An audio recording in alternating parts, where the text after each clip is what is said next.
The clerk will read.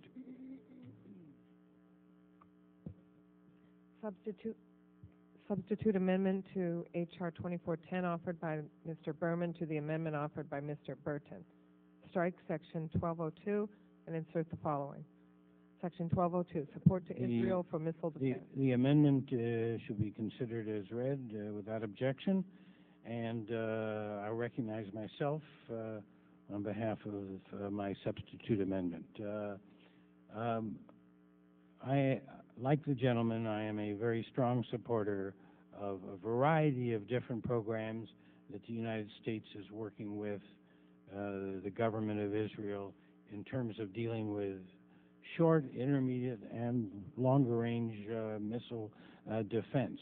The substitute only changes two items. One, it removes language which would otherwise bring in the jurisdiction of other committees and conforms it to the jurisdiction of the committee.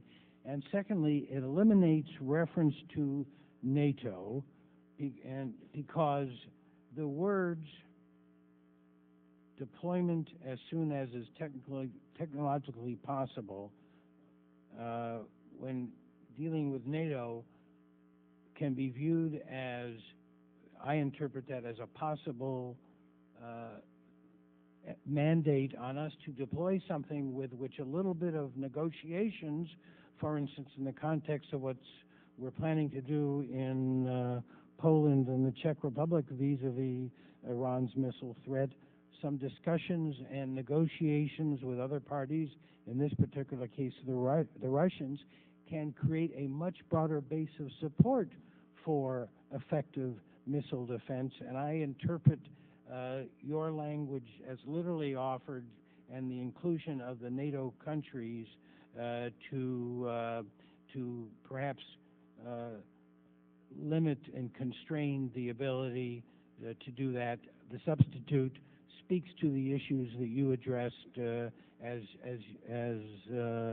you debated on behalf of your amendment. Would yield. I'd be happy to yield. Thank you, and I thank you for this substitute amendment to the Burton amendment, and I congratulate Mr. Burton for always being an outspoken advocate for maintaining strong, positive ties with our greatest democratic ally in the Middle East, Israel, and doing everything that we can to ensure that she will always have the qualitative military edge and gets the protection that she needs. And this missile defense issue is of great importance. So I'm sure that Mr. Burton understands the corrections to his amendment that gets to the very heart of what Mr. Burton seeks to do.